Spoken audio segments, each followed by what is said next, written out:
Break के बाद एक बार फिर आपका स्वागत है। आपके साथ मैं हूं शुभांकर और अब बात करेंगे यूपी में बिगड़ते माहौल को लेकर, उठते सवालों को लेकर। दरअसल हमीरपुर से लेकर बनारस तक मचे बवाल के बाद हर तरफ एक ही सवाल उठ रहा है कि आखिरकार यूपी का माहौल कौन बिगाड़ रहा है। उत्तर प्रदेश में अमन चैन खत्म करने की साजिश कौन रच रहा है। सवाल इस बात को लेकर भी है कि क्या कानून व्यवस्था कंट्रोल करने में पुलिस नाकाम है। हमीरपुर में कंस वध मेले के दौरान निकले जुलूस को लेकर विवाद हुआ और इस विवाद ने हिंसक रूप लिया। दो समुदाय आमने सामने आए, फिर एक समुदाय ने पुलिस की टीम पर पथराव कर दिया। इस पत्थरबाजी में कई लोगों के साथ एक एएसपी और पुलिस के 7 जवान जख्मी हो गए। हालात बिगड़ने लगे तो सीएम योगी ने डीजीपी और प्रमुख सचिव गृह को तलब कर पूरी रिपोर्ट मांगी। इसके साथ ही जल्द से जल्द स्थिति सुधारने के निर्देश दिए। हमीरपुर के अलावा बनारस हिंदू विश्वविद्यालय में वह बवाल भी कई सवाल खड़े कर रहा है। बीएचयू में छात्रों और जूनियर डॉक्टर के बीच शुरू हुई तकरार आगजनी बदल गई। हालात इस कदर बिगड़े कि बीएचयू में पेट्रोल बम तक चल गए। विवाद सुलझाने के लिए बीएचयू प्रशासन ने छात्रों के 7 हॉस्टल खाली कराए हैं। इसके साथ ही यूनिवर्सिटी को 28 सितंबर तक बंद कर दिया। इससे पहले मुहर्रम के दौरान भी यूपी के कई इलाकों में विवाद जो है वो देखने को मिला था। तो कई सारे सवाल हैं जो खड़े हो रहे हैं, क्योंकि हमीरपुर से लेकर बनारस तक जो है वो बवाल ही बवाल देखने को मिल रहा है। और सवाल यही है कि एनकाउंटर वाली जो पुलिस है ये क्या सामान्य कानून व्यवस्था को दुरुस्त करने में भी नाकाफी है। ऐसे कई सवाल हैं जो यहां पर खड़े हो रहे हैं। और एक सवाल यह भी है कि क्या जानबूझकर यूपी में माहौल को बिगाड़ा जा रहा है। यूपी में कौन है जो माहौल को बिगाड़ रहा है। ऐसे कई सवाल हैं जिनके जवाब को तलाशने की हम कोशिश करेंगे। ऐसे कई सवाल हैं जिनके जवाबों को परखने की हम कोशिश करेंगे।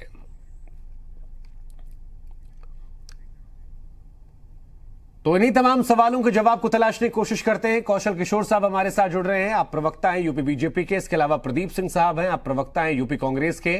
जितेंद्र वर्मा जी हैं, आप नेता हैं समाजवादी पार्टी के। प्रेमकांत तिवारी जी हैं, आप वरिष्ठ पत्रकार हैं। लेकिन पहला सवाल कौशल जी आपसे, और सवाल यही कि क्या सर आपको आवाज आ रही है? जी कृपया। जी सवाल ये आपसे कि जो आपकी एनकाउंटर वाली सरकार है जो ये कहती है कि अपराधी प्रदेश में नहीं रहेंगे या बाहर चले जाएं, वो सामान्यता चीजों को लेकर क्यों मुस्तैद नजर नहीं आ रही और क्यों एक के बाद एक यहां पर ऐसे मामले निकल कर आ रहे हैं जिनको लेकर ये सवाल पूछने खड़े कर रहे हैं कि क्या वाकई में जो पुलिस है ये नाकाबिल है, या फिर इसकी नीयत नहीं है, या फिर इसमें क्षमता नहीं है? देखिए, पिछले कई सालों से जी हमारे प्रदेश में जो प्रशासनिक ढांचा रहा वो सपा और बसपा के उसमें रहा। जी उस समय के जो बिगड़े हुए माहौल में कुछ लोग ऐसे हैं अभी जो सही तरीके से अनुपालन जो करना चाहिए उसका नहीं कर रहे, और ऐसी स्थितियां कहीं कहीं आ जाती हैं जिसकी वजह से मामला बिगड़ता है। सरकार हमारी पूरी प्रतिबद्ध है कानून व्यवस्था को सही तरीके से चलाने के लिए, और उसके लिए सब चीज़ें कर भी रही है। लेकिन मैं देख रहा हूँ कि कुछ ऐसे लोग जो राजनीतिक लोग हैं, कुछ लोग जिनके हाथ से सत्ता चली गई है, वो जानबूझ करके कहीं ना कहीं विवाद खड़ा करते हैं और जानबूझ करके इस तरीके की हरकतें करते हैं जिससे एक माहौल बिगाड़ने का लगातार प्रयास करते हैं। तो इस तरीके की जो स्थिति बन रही है वो कहीं ना कहीं उसमें जो दूसरे लोग हैं जो इस तरीके का विवाद लगातार खड़ा करने का काम करते हैं, कहीं ना कहीं विवाद खड़ा करने का काम करते हैं। माननीय मुख्यमंत्री जी हमारे उत्तर प्रदेश के पूरी तरीके से कानून व्यवस्था के सवाल को लेकर के, दूसरे जो भी जितने भी चीज़ें हैं उनको लेकर के काम करते हैं, जनता तक उनकी सुविधाएं पहुंचाने का काम करते हैं, सारी चीज़ों की बैठ करके मीटिंगें करते हैं, एक एक डिपार्टमेंट की अलग अलग बैठ के करके जो नियम जो भी चीज़ें लागू की गई जनता के हित की उनको नीचे तक पहुँचाने का काम करते हैं। सच बात ये है कि लोगों को आज बिजली मिलना शुरू हो गई है, लोगों को बगैर पैसे का कनेक्शन मिलना शुरू हो गया है, कौशल किशोर साहब, उज्ज्वला गैस मिल रही है, शेड्यूल कास्ट के लोगों को केवल कास्ट सर्टिफिकेट सारी सुविधाएं मिल रही है, 5 लाख तक के मुफ्त में लोगों को इलाज मिलना शुरू हो रहा है, जिनके घर कच्चे हैं उनको मकान मिलना शुरू हो रहा है। ये लोग घबरा रहे हैं दूसरे लोग कि कौशल किशोर साहब सुविधाएं मिल जाएगी तो क्या कोई पैमाना आपका है जहां पर आप ये तय करेंगे कि पिछली सरकारों पर ठीकरा फोड़ना हम कब बंद करेंगे? कोई पैमाना हमने आधारित कर रखा है, या 5 साल इसी में गुजर जाएंगे कि समाजवादी पार्टी ने ये गड़बड़ किया था, बसपा ने ये गड़बड़ किया था, इस वजह से अभी भी उसका असर हो रहा है? कोई वक्त आएगा, क्योंकि 1.5 साल से ऊपर का वक्त हो गया है, आपने 10 महीने मांगे थे। मैंने पिछली सरकारों पिछली सरकारों पर कोई ठीकरा नहीं फोड़ा जी। आपने मैंने ये बनाया कि पिछली सरकारों के चलते जो प्रशासन में इस तरीके की गड़बड़ियां हो रही थी, जिनके चलते वो प्रशासनिक अधिकारी और कुछ लोग जो अनकंट्रोल्ड हो गए थे, जो अपने को ये मान बैठे थे कि हम अधिकारी नहीं है बल्कि फला पार्टी के वर्कर्स हैं जी, जो इन लोगों ने मान लिया था। आज जब बीजेपी की सत्ता आ गई तो उनके अंदर यही भावना है कि बीजेपी की सत्ता कैसे आ गई, तो अपने को वो एडजस्ट नहीं कर पा रहे हैं। ऐसे लोगों के द्वारा ही गड़बड़ी हो रही है और ऐसे लोगों लेकिन आवाम सवाल ये कर रही है कि जब वो वाराणसी को झुलसते हुए देखती है, जब वो पुलिस वालों को पिटते हुए देखती है, तो आवाम सवाल ये करती है कि एक मुख्यमंत्री है जिन्होंने कहा था कि भैया 10 महीने के अंदर कानून व्यवस्था जो है वो दुरुस्त हो जाएगी, 10 महीने का हम आपको टाइम देते हैं। अब वो 1.5 साल से ऊपर का वक्त हो गया, उसके बाद भी नहीं होता है, तो ठीकरा किस पर फोड़ा जाए? क्योंकि डेडलाइन भी आप ही ने दी थी, किसी और ने नहीं कहा था। देखिए, कुछ अराजक तत्व हैं जो जानबूझ करके इस तरीके की हरकतें करते हैं। अरे तो उनको ठीक कौन करेगा? प्रयास करते हैं उनको ठीक कौन करेगा? सरकार ऐसे लोगों के लिए पूरी तरीके से कार्रवाई करेगी और जो भी कहीं मामला है उसमें कार्रवाई करेगी। जी। एक वरिष्ठ आईपीएस अधिकारी हमारे साथ जुड़े थे, वो ये कह रहे थे कि आपने सारी पुलिस फोर्स को एनकाउंटर पर लगा दिया है, इसी वजह से बुनियादी काम जो है उस पर लोग ध्यान नहीं दे पा रहे पुलिस वाले, और अब पुलिस वाले भी सोचते हैं कि एनकाउंटर करके अपना थाना पक्का कर लो, वो ज्यादा बेहतर है। नहीं, गलत जवाब है उनका। अगर ऐसा कह रहे हैं तो वो गलत कह रहे हैं कि सारी पुलिस इनकाउंटर में लगा दिया है, ये गलत बात है पूरी तरीके से। नहीं, वो कह रहे हैं क्योंकि एनकाउंटर को क्यों प्राथमिकता दी जा रही है, ये सरकार, वो ये कह रहे थे कि एनकाउंटर को सरकार ने प्राथमिकता दी है, इस वजह से बुनियादी काम करने में पुलिस का मन नहीं लग रहा। वो बुनियादी काम पर फोकस नहीं कर रही है क्योंकि उसे भी पता पुलिस वाले को ऐसा नहीं एक एनकाउंटर करके थाना पक्का हो जाएगा, वहां ध्यान क्यों दे? अगर पुलिस का कोई अधिकारी इस तरीके का पुलिस का कोई अधिकारी गैर जिम्मेदाराना इस तरीके पूर्व अधिकारी थे वो बयान देते हैं, तो मैं पूछना चाहता हूं किसने इनकाउंटर करने के लिए कहा? वो पूर्व अधिकारी थे। कहा तो उनको बताओ कि किस अधिकारी ने ये बात की है। सरकार ने कहा है क्या कि उनसे इनकाउंटर करो? चलिए ठीक है। सरकार ने कानून व्यवस्था को दुरुस्त करने के लिए बोला है और जो गड़बड़ करते हैं उनके खिलाफ कार्रवाई करने के लिए वो पूर्व कौशल जी, जिस दिन मीडिया को बुलाकर आपके अधिकारी महोदय एनकाउंटर करने गए थे, उस दिन उन्होंने यह बयान दिया था। लेकिन सवाल मेरा आपसे फिर वही है, किस पर आप ठीकरा फोड़ेंगे? किस वजह से ये हो रहा है, आपको क्या लगता है, और समाधान कैसे होगा? 1.5 साल इस पर मैं किसी को ठीकरा फोड़ने की बात मैं नहीं कर रहा हूं जी। मैं ये कह रहा हूं कि हमारी सरकार अधिकारियों के साथ बैठक करके, खुद जब मंडल स्तर पर बैठक माननीय मुख्यमंत्री जी ने कहा तो कानून व्यवस्था को दुरुस्त करने के लिए अधिकारियों को यह आदेश दिया, प्रशासन को, पुलिस प्रशासन को भी आदेश दिया कि कानून की अवमानना करने वाले लोगों के खिलाफ कार्रवाई होनी चाहिए। ठीक है। और जो लोग भी कानून व्यवस्था को भंग करने का काम करते हैं, अराजकता फैलाने का काम करते हैं, उनके खिलाफ कार्रवाई होनी चाहिए। ठीक है। जितेंद्र वर्मा जी, हमारी सरकार ने इनकाउंटर को प्राथमिकता देने की बात नहीं की। जितेंद्र वर्मा जी, जब आपकी सरकार मुठभेड़ हो रही है किसी अधिकारी से, कोई पुलिसकर्मी से, अगर मुठभेड़ हो रही है तो उसमें अगर कोई मारे जाते हैं तो सरकार थोड़ी कहती है। ठीक है। अगर मुठभेड़ हो रही है उसमें अगर मारे गए हैं तो पुलिस उसके लिए लगी है, वो कहे कि नहीं पुलिस को इनकाउंटर के लगा दिया, गलत बयान है। जो वाराणसी जल रहा है, पुलिस वाले मार खा रहे हैं, जब पुलिस वाला मार खाकर लौटता है तो जहन में सवाल आते हैं। जितेंद्र वर्मा जी, इसको आपने बड़ा मुद्दा बनाया था। कौशल जी, सवाल इसलिए पूछते हैं हम। जितेंद्र वर्मा जी, सबसे बड़ा मुद्दा अगर आप पे खिलाफ कोई उठाया गया था तो वो कानून व्यवस्था का था, और उसको आप पर लेकर खूब आरोप लगाए गए। फिर कहा गया कि देखिए उसके नाम पर वोट मिले, 10 महीने के अंदर चीजें बेहतर होंगी। अब जो स्थिति आ रही है, कैसे उसका आकलन आप कर रहे हैं, क्योंकि इसी के नाम पर आपकी सरकार गई थी? देखिए, मुख्यमंत्री जी के जिले गोरखपुर में शोहदों के डर से स्कूल बंद कर दिया जाता है और शिकायत करने पर कार्रवाई नहीं होती है तो बच्चियां स्कूल जाना छोड़ देती हैं। सबसे बड़ा खराब कानून व्यवस्था का उदाहरण तो मुख्यमंत्री का जिला गोरखपुर में है। गोरखपुर में व्यापारियों को जिंदा जला दिया जाता है। यहां तक कि अब तक 16 वकीलों का मर्डर, 17 पुलिस वालों का मर्डर और 13 भाजपा के नेताओं की हत्या और 5 सपा के नेताओं की हत्या इनकी सरकार में की जा चुकी है। विधायक पुत्र की हत्या राजभवन के समक्ष कर दी जाती है और बड़ी बड़ी डकैती जो आज तक के इतिहास में इतनी बड़ी डकैतियां नहीं पड़ी थी। तो वजह क्या लग रही है आपको? कानून व्यवस्था के 2 पहलू हैं जी, सुन लीजिए। 2 पहलू हैं, मैं बता दूं। 2 पहलू हैं। पहला पहलू है कि जो 100 नंबर 1090 अखिलेश जी ने योजना दी थी और जो पुलिस बल हमारे पास था उसको हमने सुचारू ढंग से प्रयोग करके कानून व्यवस्था पर बहुत अच्छी तरह काबू पाया था, और वही व्यवस्थाएं इनके पास हैं।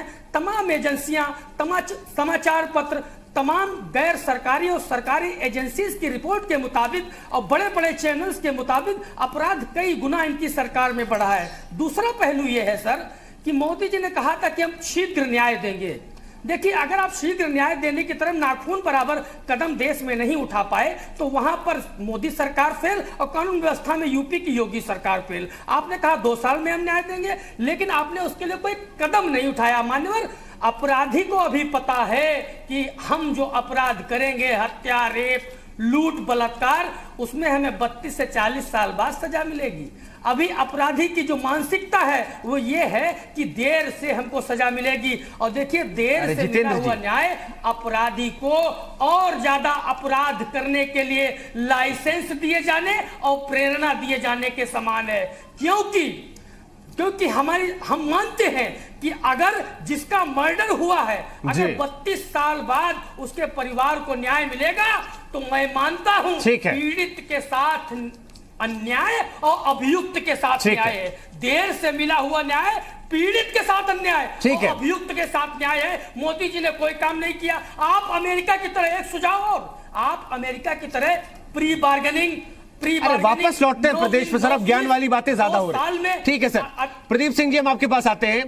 प्रदीप जी, क्योंकि आप कानूनी दावपेच को भी बेहतर समझते हैं, और पिछली सरकार के दौरान जब बीजेपी ने काउंटर अटैक किया था, क्योंकि बार बार हम नारे सुनते थे जितना बड़ा अपराधी समाजवादी, लेकिन आज क्योंकि कौशल जी ने किसी पर आरोप नहीं लगाया, उन्होंने किसी को इसके पीछे साजिश नहीं बताया है, इस वजह से मैं सीधा सवाल पूछ रहा हूं कि अब जब 10 महीने के आश्वासन के बाद स्थितियां सही नहीं होती है तो क्या वजह आपको लगती है, और कानूनी दावपेच के हिसाब से भी और सरकार का आकलन करने के हिसाब से भी? देखिए, 19 दिन तक बगैर डीजीपी के उत्तर प्रदेश चलाने वाली सरकार जब कानून व्यवस्था पर बात करती है तो निश्चित तौर पर सवालिया निशान खड़ा होता है। अब आप उत्तर प्रदेश की जब आप बात करते हैं तो ये हम नहीं कह रहे, विरोधी पार्टियां नहीं कह रही, ये एनसीआरबी के आंकड़े कह रहे हैं कि अपराध में उत्तर प्रदेश को प्रथम स्थान मिला हुआ है। असुरक्षित शहरों में लखनऊ को 5वां स्थान मिला हुआ है। और इतना ही नहीं, महिला उत्पीड़न में, महिला अपराध में 24% की वृद्धि हो चुकी है। और इस तरह के तमाम इसी तरह के आंकड़े वृद्धि के साथ हत्या, अपराध, बलात्कार, डकैती के हैं। बदायूं की घटना आपके सामने है कि रेप करके अराजक तत्व उस बेटी को उसके आवास तक छोड़कर आते हैं, इतना निर्दंध होते हैं, वहां तक छोड़कर आते हैं और वहां से चले जाते हैं। इसके बाद अगर भारतीय जनता पार्टी कहती है कि कानून व्यवस्था है, देश में कानून, प्रदेश में कानून का राज है, तो हमें लगता है कि बेईमानी होगी। अलीगढ़ में जब ये इनकाउंटर की बात करते हैं कि पूरे प्रदेश में अपराधियों का इनकाउंटर हो रहा है, अपराधी प्रदेश छोड़कर भाग रहे हैं, तो इनकाउंटर की एक फेहरिस्त अलीगढ़ में दिखाई पड़ी। पुलिस सारे मीडिया चैनलों के लोगों के साथ जाती है, इनकाउंटर करती है और कहती है देखो कैमरा चल रहा, गनशॉट चला होगा, कैमरा नहीं, तो कमी कहां पर आपको नजर आ रही है? चीजें निकल कर हम वजह जानना चाहते हैं, क्योंकि बातें तो हर कोई बता रहा है, आपको क्या वजह नजर आ रही है? क्या उस तरीके से पुलिस उसके अंदर क्षमता नहीं है, या ऑर्डर ऊपर से गलत आ रहे हैं, या किसी और दिशा में भटक गई? क्या वजह, क्या निकल कर आ रही है, आपको नजर आ रही है? नहीं, सरकार में इच्छा शक्ति नहीं है। जब मुख्यमंत्री पर माननीय उच्च न्यायालय के आदेश के बाद एक आपराधिक मुकदमे में नोटिस पहुंच जाती है, इस सरकार के मुखिया को अदालत के सामने एक मुलजिम की तरह खड़ा होना होगा, तो आप समझिए कि हैबिचुअल ऑफेंडर जो उनके बगल में खड़ा होगा उसका मनोबल कितना बढ़ जाएगा। जिस सरकार के कैबिनेट बैठक में आधे दर्जन से ज्यादा अपराधी बैठते हो, वो प्रदेश की कानून व्यवस्था की बात करने लगे, तो हमें लगता है बेईमानी होगी। ठीक है। अभी हमारे समाजवादी पार्टी के प्रतिनिधि ने बताया कि गोरखपुर में एक विद्यालय इसलिए बंद कर दिया गया, नोटिस लगा के बंद कर दिया गया कि वहां पर अब अराजक तत्वों द्वारा, उचक्कों द्वारा वहां की छात्राओं के साथ बदतमीजी की जा रही थी। यह मुख्यमंत्री महोदय का अपना शहर है, वहां पर इस तरह की घटनाएं घटती हैं। इसी शहर में इनके एक विधायक द्वारा लिंग के आधार पर एक ट्रेनी आईपीएस के साथ बदतमीजी की थी, आप सभी चैनलों ने चलाया था। आप सहारनपुर के एक नेता द्वारा एक वहां के एसएसपी के आवास में उनके परिवार को न सिर्फ बंधक बना दिया गया था, बल्कि जान से मारने की नीयत से अंदर तक घुस गए थे। ठीक है, उन्होंने अपने घर के पिछवाड़े जाकर, मतलब आपको कुल मिलाकर नीयत नजर नहीं आ रही है, गौ माता के सामने जाकर अपनी, ठीक है, आपको सरकार के अंदर नीयत नजर नहीं आ रही। प्रेमकांत तिवारी जी, हम आपके पास आएंगे क्योंकि ये मामला नहीं जी, जब सरकारी गुंडे अपराध करने लगेंगे, जब भीड़ न्याय करने लगेगी, जब भगवादारी न्याय करने लगेंगे, और भीड़ जब सड़क पर न्याय करने लगती है, तो मान लिया जाना चाहिए। नहीं तो जी, आप ये कह रहे हैं जिन लोगों ने पुलिस वालों को पीटा ये बीजेपी वाले थे, आप ये कह रहे हैं कि जिन लोगों ने पुलिस वालों को पीटा है या जो बीएचयू जला रहे हैं, जो लोग घुसे थे वो नहीं, लव भार्गव के आवास में जो लोग, एसएसपी सहारनपुर के आवास में जो लोग घुसे थे, वो भारतीय जनता पार्टी कार्यकर्ता नहीं थे क्या? ताजा 2 मामले को लेकर कर रहा हूं, बनारस से लेकर यहां तक, बनारस में जिस तरीके से बनारस में लगातार हम देख रहे हो उपद्रव हो रहा है। बनारस विश्वविद्यालय में छात्राओं के साथ इससे पहले की घटना देखिए आप जी, छेड़खानी होती है और वहां पे पुलिस छात्राओं के साथ नहीं, अपराधियों के साथ खड़ी नजर आती है। छात्राओं के हॉस्टल में घुसकर मारपीट होती है और वाइस चांसलर महोदय कहते हैं कि ये छात्राएं अपराधी हैं। नहीं तो यही मूल सवाल का जवाब फिर नहीं दे रहे सर आप। प्रदीप जी, फिर एक प्रेमकांत तिवारी जी के पास जाओ, फिर एक बार मूल सवाल, तो कौन बिगाड़ रहा है कानून व्यवस्था? क्योंकि सरकार कह रही है हम कोशिश कर रहे हैं, हम संवाद कर रहे हैं, हम लगातार कोशिश कर रहे हैं, हमने ऑर्डर दे रखे हैं।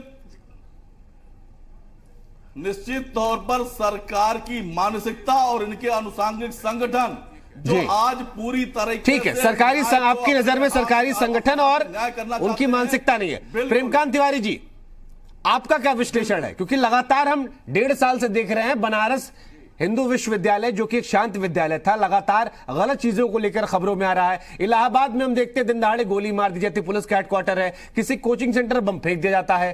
तो क्या कानून व्यवस्था को संभाल नहीं पा रहे हैं ये, या फिर कोई और है जो इसके पीछे जानबूझकर ऐसा कर रहा है? हालांकि कौशल किशोर जी ऐसा कुछ कह नहीं रहे हैं, तो इस सवाल को लेकर ज्यादा पूछना वाजिब नहीं है। देखिए, मैं एक बात आपसे ये कह दूं, सीधे सीधे मैं मुद्दे पे आता हूं कि हमीरपुर की घटना और बीएचयू की घटना, दोनों के स्वभाव में बिल्कुल जमीन आसमान का अंतर है जी। एक जो है वो धर्म से जुड़ा हुआ मेला, और वहां पर जो है उससे जुड़ा हुआ झगड़ा, जुलूस निकालने को लेकर के, और जो बीएचयू की घटना का स्वरूप है वो ये है कि मरीज के भर्ती होने पर और उसके डॉक्टर और छात्र के बीच में वो एक झगड़ा, और उसके बाद में वो हिंसक रूप ले लेता है जी। तो एक बात तो ये है कि पहली बात, अगर मैं मान लीजिए हमीरपुर वाले मुद्दे पर आऊं, तो वहां पर एक चीज ये है कि हम धर्म से जुड़े हुए मसले पर इतनी आजादी क्यों देते हैं जी। हम जब जानते हैं कि हमारे पास पुलिस बल की संख्या सीमित है, अपर्याप्त है, मतलब भर की नहीं है, तो हम क्यों ना उस जुलूस को भी सीमित रखें? क्यों ना हम इस बात पर ध्यान रखें कि कितने लोग शामिल होंगे, जो एक और कितनी गाड़ियां शामिल होंगी, गाड़ियां शामिल होंगी कि नहीं शामिल होंगी। उसके बाद में फिर उस एक संगठन विशेष पर अगर वो जो लोग आयोजक हैं उनके ऊपर हम ये पाबंदी लगा के रखें कि अगर जरा सा भी अराजक तत्वों के उकसावे पर आप लोग आए और कोई घटना ऐसी घटी तो आप लोग जेल में होंगे, आपको आपके साथ में कोई रियायत नहीं बरती जाएगी। लेकिन उनको कहीं ना कहीं से एक ये छूट महसूस होती है कि हम अगर कुछ करेंगे तो इस मुद्दे पर हमको लिबरलिटी मिल जाएगी, इस बात पर हमको थोड़ी सी छूट मिल जाएगी, और चूंकि हमारी सरकार है या नहीं है तो हमारे राजनीतिक दल को इससे क्या फायदा मिलेगा। एक्चुअली होता यह है कि जो सत्तारूढ़ दल होते हैं या मुख्यमंत्री होते हैं या मंत्री होते हैं, उनकी नीति और नियत ये नहीं होती, क्योंकि वो चाहते हैं कि हम आगे भी सत्ता में बने रहें जी। तो हमारी छवि के खिलाफ ऐसा कोई मसला नहीं, लेकिन इस सरकार को अगर प्रेमकांत तिवारी जी देखेंगे तो आए दिन हम खबरें पढ़ते हैं कि विधायक महोदय ये कह रहे हैं कि पुलिस वाले हमारी बात नहीं मानते, पुलिस वाला फोन नहीं उठाता, दरोगा हमारी बात नहीं मानता। तमाम सांसद विधायक की बार बार शिकायत करते रहते हैं कि प्रशासनिक अधिकारी हमारी नहीं सुनते हैं। तो क्या प्रशासनिक अधिकारी जो है वो सरकार की सुन नहीं रहे, इस वजह से हर शहर दर शहर अलग अलग मामले आ रहे हैं, या फिर सरकार की जो बात आप कह रहे हैं?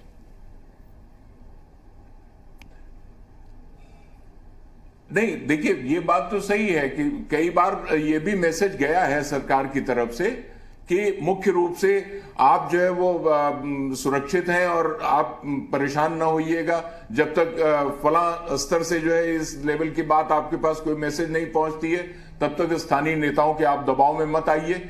ये बात तो होती है, लेकिन इसके बावजूद प्रशासनिक अधिकारी ये समझता है कि हमको किसकी बात को सुनना है और किसकी बात को समझना है, तो वो ऐसा नहीं कि बिल्कुल ही उनका उल्लंघन करता है या बिल्कुल ही। ठीक है, एक सवाल और पूछूंगा फिर मैं कौशल जी के पास जाऊंगा। कुल मिलाकर के सपा सरकार में ये आरोप लगते थे, समाजवादी पार्टी ये कहती थी कि देखिए हम कई ऐसे लोग हैं या दूसरी पार्टियां या खासतौर पर बीजेपी का नाम लेकर ही कहते थे वो कि वो माहौल बिगाड़ रहे हैं। यहां पर भी क्या विपक्ष की तरफ से कोई ऐसी कोशिश है या आग लगा दी जाती है या बढ़ावा दिया जाता है, या फिर आपको लग रहा है नहीं, जो बात प्रदीप जी कह रहे हैं कि भाई वो संभाल नहीं पा रहे हैं, उनकी सोच नहीं है या उनकी मानसिकता नहीं, इस वजह से ऐसा हो रहा है? मैं सारे घटनाक्रम को लेकर जोड़ के चल रहा हूं।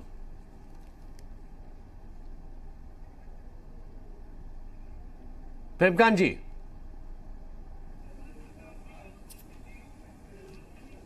मुझसे सवाल है? जी जी आप ही सवाल प्रेमकांत जी, छोटा जवाब दीजिए फिर मैं कौशल जी के पास जाऊंगा। तो मैं एक बात ये कहना चाहता हूं कि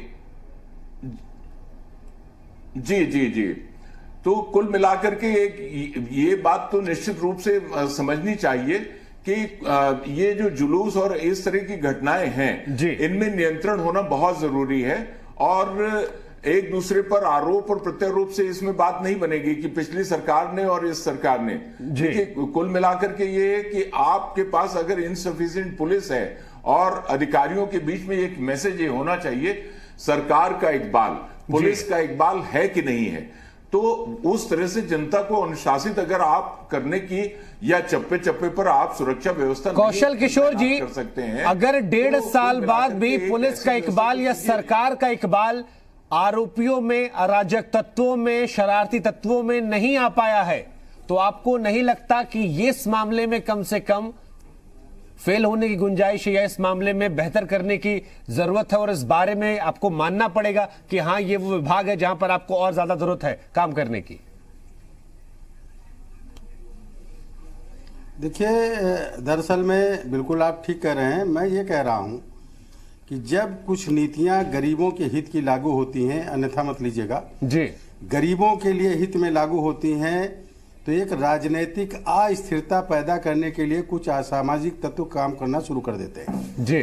आज बहुत सी योजनाएं जो है नीचे तक के जो लोगों को पहुंच रही हैं जी, जो नहीं मिल पा रही थी, 24 घंटे बिजली देने के लिए 31 मार्च 2019 का टाइम तय कर देना, 50 करोड़ लोगों को 5 लाख रुपए तक इलाज दे देना, सब लोगों को बगैर पैसे का बिजली का कनेक्शन दे देना, 8 करोड़ परिवार के लोगों को जो है गैस सिलेंडर चूल्हा दे देना, जिनके घर कच्चे हैं उनके घर पक्के के लिए 1,20,000 रुपए के लिए प्रधानमंत्री आवास दे देना, शौचालय बना देना। नहीं, यहाँ पर बड़ा बड़ा सर हमने भी लिखा है यूपी में माहौल कौन बिगाड़ रहा है, पहला सवाल मैंने आपसे यही पूछा था। मेरी बात को सुन ले आप।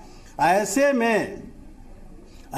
में वो लोग जिनकी राजनीतिक स्थिति खत्म हो रही है, दांव पे लगी है, और ऐसे लोग जो राजनीतिक रूप से पूरी तरीके से कमजोर हो रहे हैं, ऐसे लोग कुछ ना कुछ राजनीतिक अस्थिरता पैदा करने का प्रयास करते हैं और ऐसे असामाजिक तत्व को कहीं ना कहीं समर्थन दे देने का काम करते हैं। किधर इशारा कर रहे हैं? से वो असामाजिक तत्वों को कहीं से संरक्षण मिलता है, जिसकी वजह से उन लोगों के एक तरीके का विवाद खड़ा करने का काम करते हैं। आप किस पर इशारा करना चाहता हूँ कि जो लोग भी राजनीति कर रहे हैं वो किसी भी दल के हों, कानून व्यवस्था को ठीक करने के लिए सारे लोगों को एकजुट होकर खड़ा होना चाहिए और किसी भी अराजक तत्व की मदद नहीं करनी चाहिए, और बहस करने के बजाय उसकी निंदा करने का काम करना चाहिए। घोटाला आपके सामने, इन पर भी तो कुछ जवाब देंगे, केवल अपनी योजनाओं का प्रचार करेंगे। अगर आप कानून व्यवस्था पे बात हो रही है, आप दूसरे इशू को लेकर के जा रहे हैं। मैं इसीलिए कह रहा हूं राजनीतिक समझ, जनता के हित की बात करना, लोगों के हित की बात करना, उसके पक्ष में खड़ा करना,